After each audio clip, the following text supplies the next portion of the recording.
Welcome back to ASBR Boxing. I'm delighted to be joined once again for another big fight breakdown by our Polish colleague Kacper. Kacper, thanks for joining me again. We just chatted Hey, thanks there. for invitation. Yeah. You're right. Yeah, we just chatted there, obviously, about Stepian coming over and fighting Callum Smith. This next one, and that we're going to break down and preview, involves another Polish fighter. And it's a fight that might go under the radar for a lot of boxing fans. It's happening on the 22nd of April, I believe, in Poland. And it's for the WBC Bridgerweight title. Of course, we're talking about Alen the Savage Babic against Lukasz Rozanski. So over here in the UK, everyone knows who Alen Babic is. He was a bit of a character, let's say. 11-0 with 10 stoppages. Decent fighter, very entertaining. Reckless, but in a good way as well, I suppose. And he's up against Lukasz Rozanski, who's 14-0 and has had 13 stoppages. So basically, both of them have had essentially stoppage victories in all but one fight.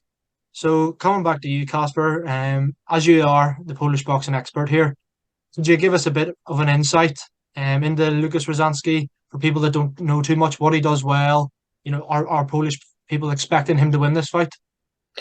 Yeah, I think they are expecting him to win this fight. This is a major event for Polish boxing because this is for the first time in more than 10 years, the Polish side was able to win the purse bids. And it was against Matchroom. So, it doesn't get better than that. But Rosanski, well, the fight will be in his hometown in Rzeszów. And he is a kind of a local hero there. There is the football club that stands by him. There are local businessmen that are supporting his career, together they were able to get close to $500,000 for this fight, and they outbeat Matchroom. So that's huge, and the fight is sensational. It's as close to 50-50 as it gets. There are many things that we don't know about Rozanski, but the main one is his gas tank. He was never past fourth round. The only fight that he wasn't able to knock out his opponent, it was a fourth round fight. So it's crazy if you think about it. And Rozanski is a full-fledged heavyweight coming down to Bridgerweight. His last fight with Artur Szpilka was the first time that he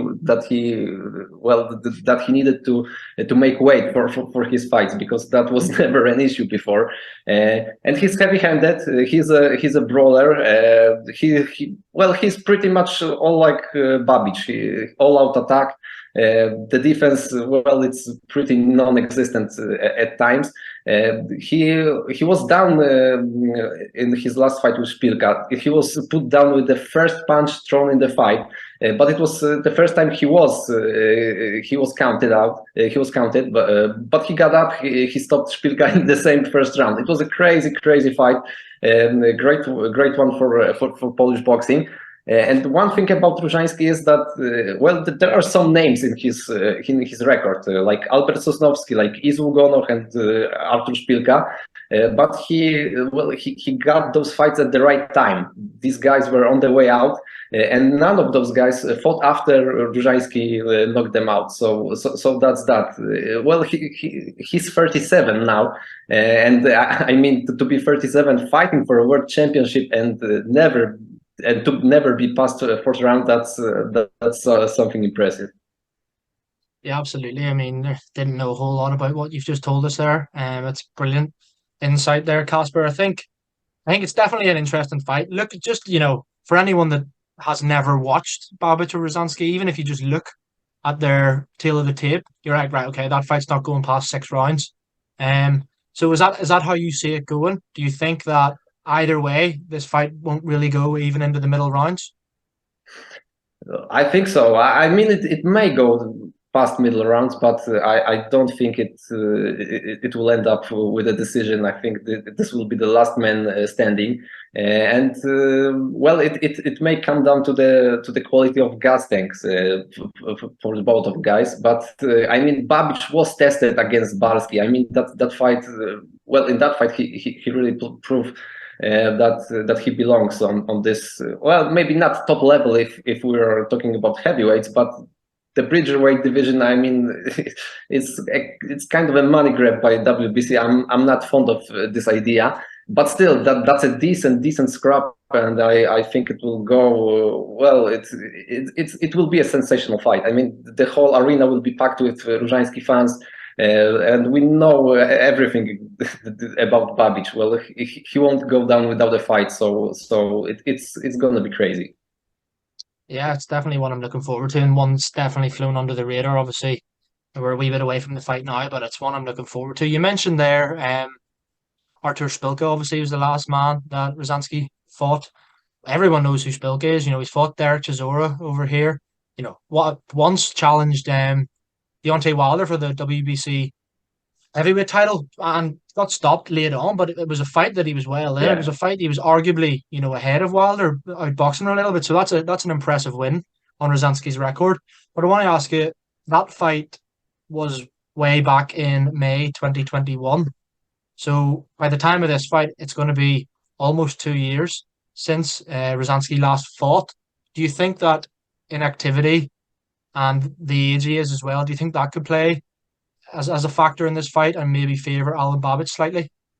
Yeah, I mean, it clearly works for Babic in this matchup because, well, it's almost 2 years. There is not much we can say that there is Rozanski's fault because he was supposed to fight Oscar Rivas and the fight got postponed first, then it was cancelled. There was this crazy drama with Jennifer Lopez, who was supposed to sing because they were supposed to fight in Cali on a big stadium. So, but this was crazy stuff. But it never happened. So he was waiting, and it was not sure that he would eventually fight for the Bridgerweight title because Rivas was well.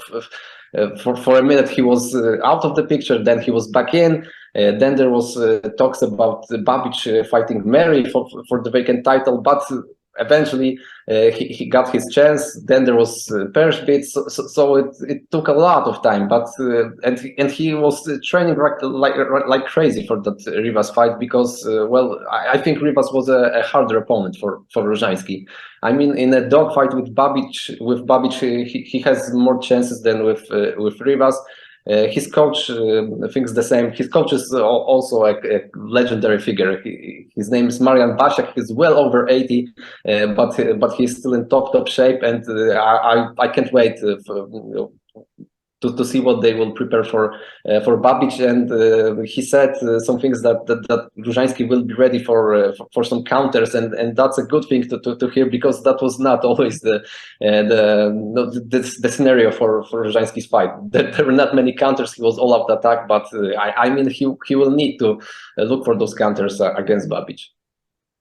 Yeah, brilliant stuff, Kacper. Just finally, if I had to push you for a prediction, and if it's a knockout, a rough 2 or 3 rounds, what would your final prediction be if this was, you know, if the fight was tomorrow?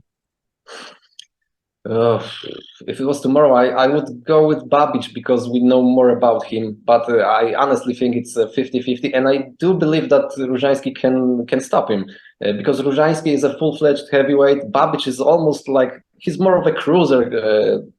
He is he belongs in the Bridgerweight division, but Rozanski is a big, strong guy, and I think that Babic he was badly hurt against Balski, and Balski is a cruiser, and I think if Balski was able to do that, then Rozanski can as well, and I believe he will win because Polish boxing badly needs it. I mean, we can laugh all we want about Bridgerweight division, but this is a huge fight, and Rozanski is a huge figure on the Polish map. So yeah, I hope so that he wins it.